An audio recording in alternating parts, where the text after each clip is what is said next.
Pontins, the holiday camp, has been found to racially discriminate against Irish travellers. The company, known for offering cheap domestic holidays, has been found guilty of multiple instances of race discrimination, including creating a list of common Irish surnames that were labelled undesirable guests. Staff were told to decline or cancel bookings made under those names, which included O'Connell, O'Donoghue, but not O'Sullivan, so Kevin, you get away with it, you can still go.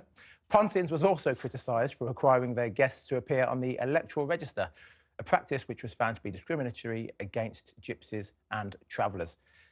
Just like we were speaking about there, exactly. it's the same. It's the same thing. And dare I say it, with travellers and gypsies, it's an acceptable form of racism now. Yep. Like, by the way, because they're white, it's okay, but actually this would be totally unacceptable if they had a list and they said no black guests, no Muslim guests. Yeah. But it's fine to discriminate against Irish travellers. Well, I think they knew it wasn't, and though, didn't they? Because who else did the Nazis This has been happening for years. The travellers, the gypsy community. Do you know what? By the way, I think it's just shocking. These names, all of these names, O'Brien, O'Connell, O'Donoghue, O'Mahony, O'Reilly, and then lots of other names, as you quite rightly indicate, I'm feeling a bit left out. What's wrong with O'Sullivan? Indeed. But apparently, O'Sullivan is never a traveller name, but all these names, not to say that all O'Connells are travellers, but all these names are common traveller names. This must be against the law. You cannot just say you can't come here because you're a traveller. But here's the thing. Here's what I'm certainly not going to defend what they have done here, but I think there is a bit of an explanation. I think.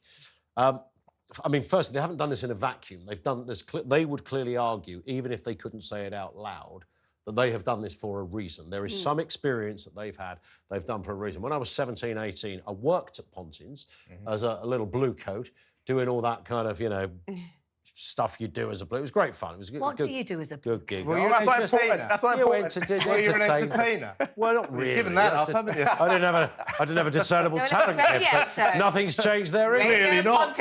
But they had troubles with certain groups of guests. Now, I didn't know at the time who they were referring to. They just used to say every couple of weeks a certain group shows up. They probably weren't Irish travellers. I've no idea who they were. I just remember that it was everybody was on, right, remember, this group, they came last year or they came at the beginning of the season. It's now the end of they always come back twice.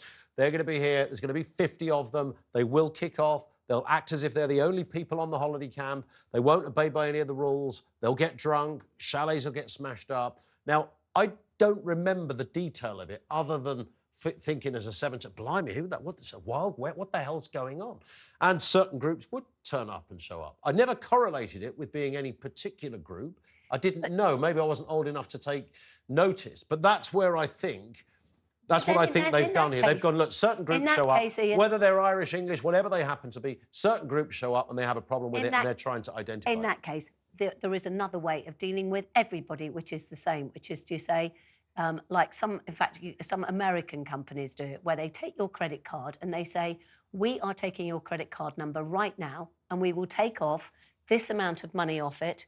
And then if you leave and everything is OK, that money will just be cleared, will be put back on. And all you do is make sure that it's in. But it wasn't just about, as I remember, it wasn't just about, somebody nicking towels or smashing the sink up.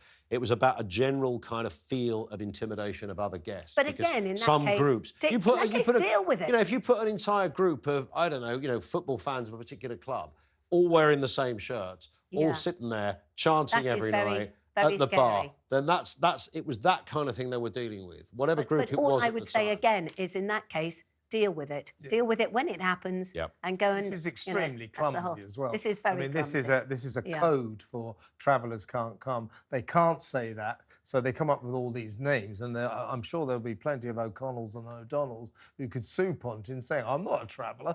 Why can't I come to you?" It'd be funny, wouldn't it, to have a holiday camp in Britain, in England, and say, "Here's a band named Smith." I mean, Penny, Penny would be worth backing. I would, if they'd come up with a list saying anyone called Starmer or Sunak, then you could go, fair enough, I know what they're doing here. I think we can all applaud that. But then they've also said, to get around this, they're saying you have to be on the electoral register. Which is obviously another thing most- that yeah, travellers travellers are not. Yeah, Yes. precisely. But your thing about the credit card, I mean, most hotels do that, right? They hold a deposit on your credit Oh card. yeah, that's right. But I was thinking of how much you'd have to take off it in American.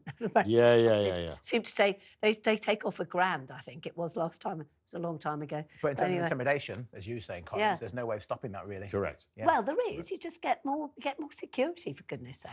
I don't know.